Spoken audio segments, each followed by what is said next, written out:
নাইবা রুবি আমার কাছে করে যাচ্ছি ওনার প্রেজেন্টেশনটা হচ্ছে শেয়ার করার জন্য।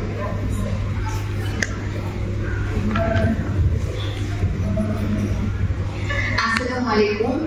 আমি নিজেকে গর্বিত বলবো এটাও আমি সাহস পাচ্ছি না, কারণ আমার সামনে এত সিনিয়র পার্সনরা আছে যারা আসলে আমার মাথার ছাতার উপরের ছাতা। তো সেই জায়গাটায় আমি এখানে কথা বলতে পারছি এবং আমি একটা প্রেজেন্টেশন হচ্ছে তৈরি করেছি, যেটা হচ্ছে খুব বেশি ইনফরমেটিভ হয়তো হবে না। তো সেই জায়গাটাই হচ্ছে আমি সিনিয়র যারা আছেন তাদেরকে বলবো যে ক্ষমা সুন্দর দৃষ্টিতে দেখার জন্য, এবং আমি চেষ্টা করেছি যতটুকু স্লাইড বানানো সেটা বলারও এখন চেষ্টা করবো, একটু হচ্ছে মনোযোগ দিয়ে শোনার চেষ্টা করবেন। যেহেতু প্রীতি আপা বললেন যে এটা খুবই একটা সেন্সিটিভ টপিক এবং এটার সাথে কিভাবে নিউট্রিশন রিলেটেড এবং কিভাবে ওয়েলনেস আসলে রিলেটেড সেটা নিয়ে আমি কথা বলার চেষ্টা করবো। আমি আমার পরিচয়টা দিই, আমি নাইমা রুবি, আর আজকে আমি স্পিরিট ফাউন্ডেশনের পক্ষ থেকে এসেছি। আমি মিডিয়া সেক্রেটারি হিসেবে ওখানে দায়িত্বপ্রাপ্ত আছি। এছাড়া আমি ডায়েটিশিয়ান হিসেবে এসআইবিএম ফাউন্ডেশন হসপিটাল এবং ডায়াগনস্টিক সেন্টারে হচ্ছে আছি। পাশাপাশি আমি চেম্বার করছি বিটিআরএফ এ, নিউরোজেন হেলথ কেয়ার এবং এসএমই হেলথ কেয়ারে। তো যেখানে আমি চেম্বার করছি যে জায়গাগুলোতে, ওখানে মেইন যে সাবজেক্ট যাদেরকে নিয়ে আসলে কাজ করা তারা হচ্ছে অটোইমিউন বৈশিষ্ট্যপূর্ণ শিশু, এবং বিটিআরএফ এটা হচ্ছে Bangladesh therapy and rehabilitation foundation, যেখানে শুধুমাত্র বাচ্চারা না, ডিজেবল যারা পার্সনরা আছেন তাদেরও আসলে সেবা দেওয়া হয়। এবং আমরা ওখানে টিম ওয়াইজ কাজ করি, বিভিন্ন থেরাপিস্ট আছে, ডাক্তার আছে, আমি ডায়েটের পার্টটা দেখি। তো পরেরটা যদি আমি হচ্ছে চলে যাই যে আসলে কাদেরকে আমরা ডিসেবিলিটিস পার্সন বলবো, ডিসেবল পার্সন বলবো, আমি এখানে আসলে একটু হচ্ছে রেফারেন্স দিয়ে বলার চেষ্টা করেছি যে প্রথমত যে দেখা যায় যে সকল ব্যক্তিরা ফিজিক্যালি অথবা মেন্টালি অথবা সোশ্যালি ইন্টেলেকচুয়াল ক্ষেত্রে স্বাভাবিক মানুষের মতো না, কিছুটা ল্যাকিংস তাদের আছে, তাদেরকে হচ্ছে বলা হচ্ছে। এবং হচ্ছে WHO তারাও বলছে যে আসলে ফিজিক্যাল এবং মেন্টাল ইম্পায়ারমেন্ট যাদের আছে তাদের ক্ষেত্রেও হচ্ছে ডিসেবল পার্সন বলা হচ্ছে। তো আমি এখানে যারা আছে আমি ভলান্টিয়ার বা ওদের মাধ্যমে আমার স্লাইডটা দিয়ে দিব, এখানে এত ডিটেইলস হচ্ছে আমি না বলছি। এরপরে হচ্ছে যে আমরা এই যে তিনটা জিনিস, একটা হচ্ছে ডিসেবল, দুই হচ্ছে নিউট্রিশন, তিন হচ্ছে ওয়েলনেস, এটা আসলে কিভাবে একসাথে হয় বা ইন্টারেকশনে কি হয়। আসলে একজন মানুষ, সেই মানুষের যদি নিউট্রিশন ঠিকভাবে না হয়, নিউট্রিয়েন্ট যদি ঠিকভাবে না পায়, তাহলে সে সুস্থ থাকতে পারবে না। এবং যেখানে বলা হচ্ছে যে ওয়েলনেস, ওয়েল বিং শুধুমাত্র শারীরিক ভাবে না, মানসিক ভাবে তাকে ভালো থাকতে হবে। এবং এই যে ডিসেবল পার্সন যারা বায়োলজিক্যাল, সোশ্যাল, এনভায়রনমেন্ট বিভিন্ন হচ্ছে জায়গা থেকে আসলে ইনভায়রনমেন্ট, তাদেরকেই দেখা যায়। আচ্ছা, আমাদের মধ্যে হচ্ছে উপস্থিত হয়েছে, আমরা হচ্ছে আমাকে মঞ্চে আসার জন্য অনুরোধ করছি, আবার অনুরোধ করবেন।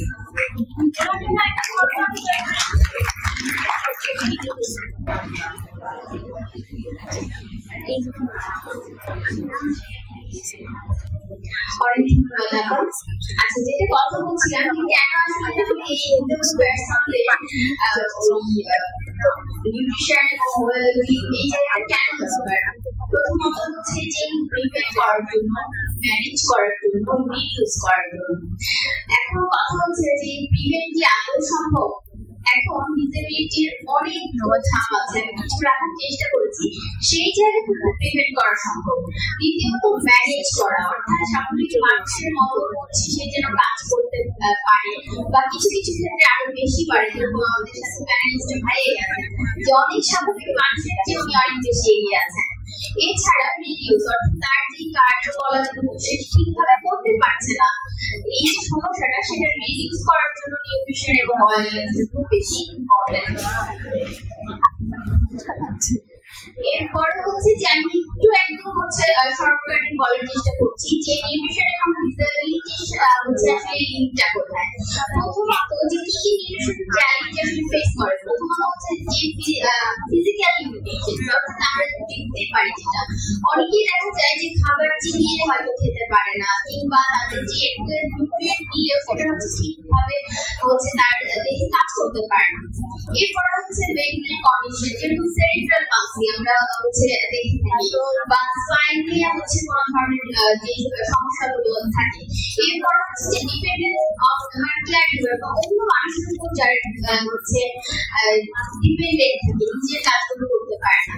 এরপরের পয়েন্ট হচ্ছে পভার্টি। এটা হচ্ছে দেখা যায় কি যে আমাদের আর্থিক অবস্থার কারণে এই আশাবা বলে গেলেন এবং হচ্ছে আপনারা বলে গেলেন যেটা যে আসলে একজন মানুষের নিউট্রিশনের যে ব্যাপারটা, সঠিক বৃদ্ধির যে ব্যাপারটা, সেটা ভ্রূণ থেকে তৈরি হয়। তো পভার্টি এবং হচ্ছে ল্যাক অফ নলেজ দুটোই যখন কম থাকবে তখন দেখা যায় যে এই জিনিস মানে এই ডিসেবল হওয়ার যে ব্যাপারটা সেটা কিন্তু অনেকটাই বেড়ে যায়। তারপরে হচ্ছে আমরা যদি হচ্ছে আরেকটু আগাই তাহলে হচ্ছে যে কিছু মাইক্রোনিউট্রিয়েন্ট ডেফিসিয়েন্সি, আমরা যারা নিউট্রিশনে আছি বা যেখানে আমরা যারা আছি তারা জানি যে ম্যাক্রো এবং মাইক্রোনিউট্রিয়েন্ট কোনগুলো। মাইক্রোনিউট্রিয়েন্ট ডেফিসিয়েন্সির মধ্যে দেখা যায় যে ল্যাক অফ এ, অর্থাৎ ভিটামিন এ ঘাটতি হলে, আয়রনের যদি ঘাটতি হয় তাহলে হচ্ছে অনেক ধরনের সমস্যা কিন্তু দেখা যায়। প্রিনেটাল যে হচ্ছে ডিসেবিলিটি বা চাইল্ড, তাদের ক্ষেত্রে যদি নিউট্রিশনটা ঠিকভাবে না হয় তাদের হচ্ছে কিন্তু যে উচ্চতা মানে দেখা যায় যে হয় না। এর কারণ হচ্ছে যে আমরা একটা নির্দিষ্ট বয়স পর্যন্ত হচ্ছে লম্বায় বাড়ি, সারা জীবনে কিন্তু আমরা উচ্চতা বাড়ানো নিয়ে কাজ করতে পারবো না। তো এই সময়টাতে যদি হচ্ছে সঠিকভাবে উচ্চতা বৃদ্ধির পুষ্টি উপাদানটা না পায় তাহলে কিন্তু সে স্ট্যান্ডার্ড থেকে যাচ্ছে। এছাড়া ডায়াবেটিস, হার্ট ডিজিজ, যেগুলোকে আমরা এক্সিডেন্স বা হচ্ছে ক্রনিক হচ্ছে ডিজিজ বলে থাকি, সেই জিনিসগুলোতেও কিন্তু হচ্ছে তারা বেশি আক্রান্ত হয়ে থাকে। এরপর নিউট্রিশনে কিছু বললাম, এক কথা হচ্ছে যে ওয়েলনেস। What is wellness? কেন হচ্ছে আমাদের এই জিনিসটা দেখ করলাম? আমার শারীরিকভাবে হয়তো ঠিক, আমার প্রথমটা সবকিছু ঠিক, কিন্তু যদি আমার মনটা ভালো না থাকে বা আমি যে বাসায় থাকি, যে পরিবেশে থাকি, সেই জায়গায় যদি আমি রেসপেক্ট না পাই, সেই জায়গায় যদি আমাকে সবসময় কটাক্ষ করা হয়, ডিসেবল পার্সন হিসেবে হয়তো সবার সাথে আমাকে মিশতে দেওয়া হলো না, যখন মানুষজন আসলে ঘরে বন্দি করে রাখা হলো, তখন তার মনের অবস্থাটা কেমন থাকবে? সে তখন মানে ভাবে কিন্তু তার জীবনটা চালাইতে পারবে না। তো সেই জায়গাটাতেও হচ্ছে খুব ইম্পর্টেন্স দিয়ে তার ইমোশনের যে ব্যাপারটা আছে সেটা নিয়েও আমাদের হচ্ছে কাজ করতে হবে। আসলে একটু হচ্ছে আমরা নিউট্রিশন যে রোল, এখানে আসলে যদি বলি নিউট্রিয়েন্ট রোল তাহলে ভালো হতো যে এই ডিসেবল পার্সনদের ওয়েলনেসের ক্ষেত্রে নিউট্রিয়েন্টসের কি আসলে গুরুত্ব। প্রথমত হচ্ছে যে আমাদের খাবার থেকে আমরা এনার্জি পাই, তাই না?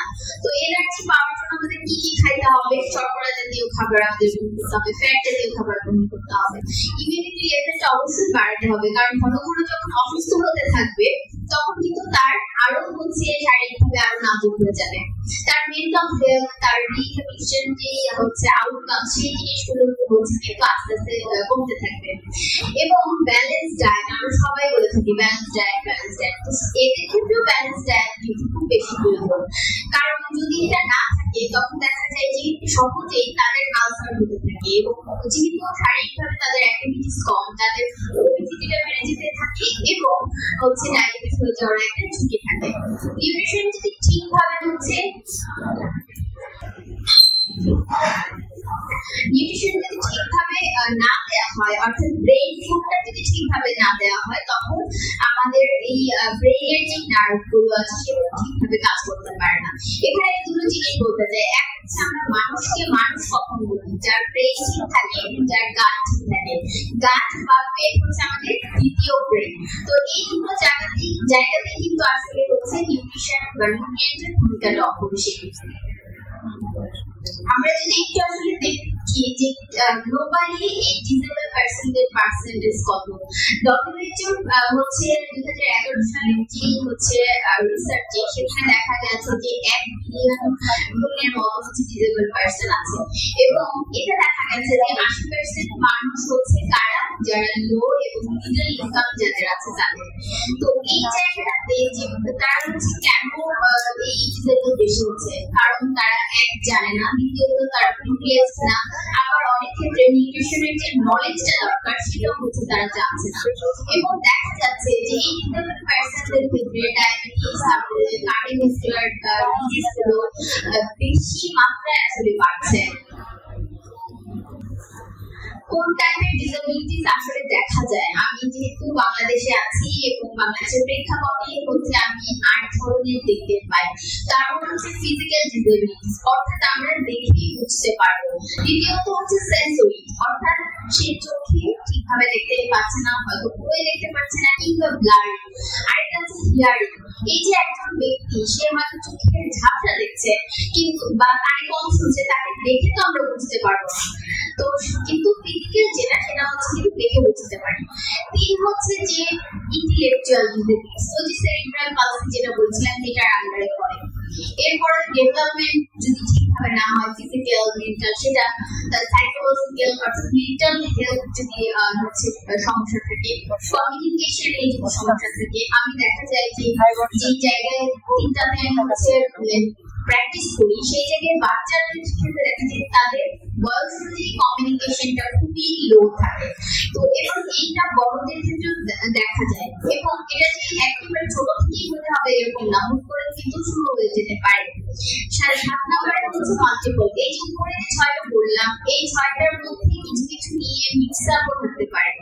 8 নম্বর হচ্ছে ক্রসকাটিং, অর্থাৎ যেগুলো হচ্ছে ক্রনিক পেইন বা খিঁচুনি যেটা সেটা দেখা যায়, এটাকেও কিন্তু আমরা ডিসেবিলিটির আন্ডারে রাখি। এরপর হচ্ছে যে এজ রিলেটেড, অর্থাৎ বয়স্ক হয়ে গেছে তার হচ্ছে ডিমেনশিয়া বা তার কানে কম শোনার যে ব্যাপারগুলো আস্তে আস্তে কিন্তু তৈরি হতে থাকে। নিউট্রিশন চ্যালেঞ্জেস আসলে কি ফেস করে ডিসেবল পারসনরা? প্রথমত হচ্ছে যে লিমিটেড অ্যাক্সেস, অর্থাৎ কি খেতে হবে, কি তার প্লেট পর্যন্ত যাবে এটাই অনেকেই তারা জানে না। দ্বিতীয়ত উনি জানলে উনি জানেন না, তার পরিবার জানে না, সচেতনতার অভাব। দ্বিতীয়ত হচ্ছে যে সে আসলে এই খাবারগুলো অ্যাফোর্ড করতে পারছে কিনা, কারণ নিউট্রিশন শুনলেই আসলে মানুষ মনে করে যে দেখা যায় যে অনেক বেশি দামি খাবার গ্রহণ করতে হবে, কিন্তু দামি খাবারের পরিবর্তে যে আসলে কম দামি খাবার যেগুলো সস্তা বা সাশ্রয়ী সেগুলো গ্রহণ করা যায় সেটা আসলে অনেকেই জানে না। তো সেই জায়গায় চিন্তা করে যে পুষ্টিকর খাবার খাবো, আমরা তো হচ্ছে এফোর্ড করতে পারছি না।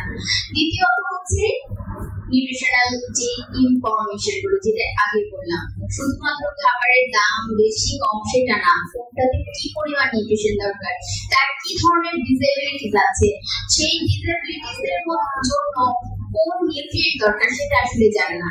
আমি এখানে অনেকগুলো হচ্ছে সায়েন্টিফিক ওয়ার্ড ইউজ করছি, সেই অনুযায়ী তো আমি হচ্ছে ওই ব্যক্তিদের বলতে পারবো না, নিউট্রিয়েন্ট বা এই কথাগুলো বলতে পারবো না। অর্থাৎ তাদেরকে নিয়ে যারা আসলে নিউট্রিশনিস্ট বা ডায়েটিশিয়ান কাজ করছেন তাদেরকে একেবারে তাদের ভাষায় বোঝায় দিতে হবে। এরপর হচ্ছে যে তারা বসে থাকার কারণে এবং খাবারে দেখা যায় যে অনেকেই অনেক বেশি খাবার গ্রহণ করে ফেলে, ফিজিক্যাল অ্যাক্টিভিটিস নাই, আবার দেখা যায় অনেকেই খাবার গ্রহণই করতে পারছে না কারণ তার মুখে অ্যালার্জি, তখন দেখা যায় যে তাদের ওবেস বা আন্ডারওয়েট দুটো দেখা যায়। পাশাপাশি ওদের অনেক মেডিকেশনের মধ্যে দিয়ে যেতে হয়, এবং আমরা জানি যে একটা মেডিসিন একটা কাজে হয়তো লাগলো, বাকি যে কম্পাউন্ডস গুলো আছে সেগুলো আবার কিন্তু সাইড এফেক্ট দেখতে থাকবে। অর্থাৎ মেডিকেশন যখন ভাবে মানে হচ্ছে গ্রহণ করতে থাকলেও সেটার সাইড এফেক্ট হিসেবে কিন্তু তখন নিউট্রিশনের একটা চ্যালেঞ্জে তারা পড়ে যায়। মূলত দেখা যায় vitamin D, calcium, fibre, iron এই তিনটার অনেক বেশি ঘাটতি দেখা যায় এদের। এখানে হচ্ছে আমি ম্যাক্রোর কথা বলেছি এবং হচ্ছে একটা ম্যাক্রো রেখেছি। এই জিনিসগুলো হচ্ছে একেবারে স্পেসিফিক আকারে তাকে দিতে হবে খাবারগুলো, পাশাপাশি অন্যান্য যে উপাদানগুলো আছে সেগুলো পরিমাণে দিতে হবে, এবং অবশ্যই একজনের ডায়েটের আরেকজনের জন্য না, স্পেশালাইজড ডায়েট হতে হবে প্রত্যেকের জন্য। এই কথাগুলো অলরেডি বলছি যে আসলে মেডিকেশন যখন আমরা গ্রহণ করি তখন দেখা যায় যে আমাদের অরুচি অথবা অনেক বেশি রুচি হয়ে যেতে পারে, অনেক হচ্ছে ম্যালঅ্যাবজর্পশন হতে পারে নিউট্রিয়েন্টস এর। এবং এই যে ডায়েটারি কনসিডারেশনের ক্ষেত্রে আসলে দেখতে হবে যে ব্যক্তি সে আসলে কোন ধরনের খাবার খেতে পারছে। সে যদি তরল বা সলিড খাবার খেয়ে অবস্থা থাকে তাকে আসলে সলিড খাবার দিয়ে তাকে কিন্তু পুষ্টি উপাদান হচ্ছে কভার করা যাবে না। এবং হচ্ছে যে জিনিসগুলো দেখা যায় তাদেরকে হচ্ছে নরমাল প্লেট গ্লাস চামচ এগুলো দিয়েও হয়তো খাওয়া যাচ্ছে না, তো সেই জায়গায় তার অনুযায়ী সেই যাতে অ্যাডাপ্ট করতে পারে এই ধরনের হচ্ছে এই উপাদানগুলো ইউজ করতে হবে। ফিজিক্যাল অ্যাক্টিভিটিস, এখন অনেকেই মনে করে থাকে যে সে সে আবার অ্যাক্টিভিটি করবে বা কি ধরনের করবে কি কাজ করবে, এই জায়গাটা আমি এখানে ক্যামেরা মেনটেন খেয়াল করতে হবে শুধুমাত্র নিউট্রিশন দিয়ে নয়। এরকম কিন্তু আছে যে হুইল চেয়ারের মধ্যে কিভাবে যোগা করতে হয়, কিভাবে হচ্ছে এই ওয়েলনেসটাকে ঠিক রাখতে হয়। হাইড্রোথেরাপি বলে একটা থেরাপি আছে, এটাও হচ্ছে এই পার্সনদের হচ্ছে ঠিক রাখতে হবে। তারপরে হচ্ছে মেন্টাল হেলথটা ঠিক রাখতে হবে, আগেই বলেছি ওয়েলনেস এর আন্ডারে পড়ে, এবং আমাদের ব্রেইনটাকে রিল্যাক্স রাখে এই ধরনের ফুডগুলোর দিকে আমাদের চোখ দিতে হবে। ব্যারিয়ার্স হচ্ছে প্রথমত সোশ্যাল আইসোলেশন। দেখা যায় একজন ডিসেবল পারসন কে আমরা একটু আলাদা করে দিই, আগেই বললাম যে যখন গেস্ট আসলো তাকে আলাদা রুমে করে দিলাম, কোথায় একটা গেলেও ঘুরবে তাকে আলাদা করে দিলাম। তো এই আইসোলেশনের কারণে কিন্তু দেখা যায় সেই ব্যক্তিটা আস্তে আস্তে আরো বেশি অসুস্থ হতে থাকে। কিছু স্টিগমা আছে অর্থাৎ মিথস আছে, সেই জিনিসগুলোর জন্য তারা আরো বেশি হচ্ছে সমস্যায় পড়েছে। এরপর হচ্ছে যে নিউট্রিয়েন্টস গুলোর যেন হচ্ছে অ্যাবসর্ব করে সেটার ক্ষেত্রে দেখা যায় যে বাধা তৈরি হতে পারে। তাহলে কি কি কাজ আমাদের করতে পারে, কিভাবে এই নিউট্রিশনের জিনিসগুলো আমরা ঠিক রাখতে পারি। যারা চোখে দেখে না তাদের ক্ষেত্রে আমরা ব্রেন ইউজ করতে পারি, লার্জ স্পিড অডিও এই জিনিসগুলো আমরা ইউজ করতে পারি। আমরা যারা হেলথ কেয়ার প্রফেশনালস আছি শুধুমাত্র ডায়েটিশিয়ান না, বিভিন্ন থেরাপিস্ট আছেন, ডক্টরস আছেন, সবাই মিলে টিম ওয়ার্ক কাজ করতে হবে। ডাক্তারের কাছ থেকে ওষুধ নিয়ে গিয়ে সে যদি থেরাপিস্টের থেরাপি না নেয়, ডায়েটিশিয়ানের ডায়েট না মানে, তাহলে আসলে ওভারঅল রেজাল্ট পাওয়া যাবে না। এবং টেকনোলজি আমাদের কিভাবে হেল্প করতে পারবে, নিউট্রিশন অ্যাপস। একজন আগের যেই পর্ব ছিল সেখানে বললেন যে টোকোমোগো একটা অ্যাপ আছে, এবং আমাদের ঝুমনা আপার একটা অ্যাপ আছে নিউরোশেড। তো এই ধরনের যে অ্যাপগুলো আছে খুব ভালো ইফেক্ট দিতে পারে। স্মার্ট ইউটেন্সিল আমরা ইউজ করতে পারি, এবং এর আগে যেটা বললাম যে ওদের জন্য যেটা উপযোগী সেই ধরনের হচ্ছে জিনিসপত্র আমরা ইউজ করবো। কমিউনিটি অনুযায়ী আসলে আমাদের ইন্টারভিউশনটা পৌঁছায় দিতে হবে। শুধুমাত্র ওই ব্যক্তিকে এনে বা ওই ব্যক্তিকে ওয়ান টু ওয়ান কাজ করলে আমাদের ওভারঅল দেশে আসলে কোনো ধরনের রেজাল্ট পাওয়া যাবে না। নিউট্রিশন যে টুলস গুলো আছে তার পাশাপাশি এআই রিলেটেড টুলস গুলোতেও আমাদের আসলে পারদর্শী হতে হবে। একদমই লাস্টে বলবো যে ডিসএবিলিটি নিউট্রিশনের যে পিলার তিনটা, সেটা হচ্ছে ইনক্লুশন, অ্যাক্সেসিবিলিটি এবং এমপাওয়ারমেন্ট। তাদেরকে আলাদা করে দেওয়া যাবে না, তারা একজন স্বাভাবিক মানুষের চেয়ে অনেক বেশি ভালো কিন্তু কাজ করতে পারে, সো তাদেরকে ঘরে বসিয়ে রাখা যাবে না। আর রেফারেন্স হচ্ছে লাস্ট স্লাইডে রেখেছি যেখান থেকে আসলে এই তথ্যগুলো নেওয়া।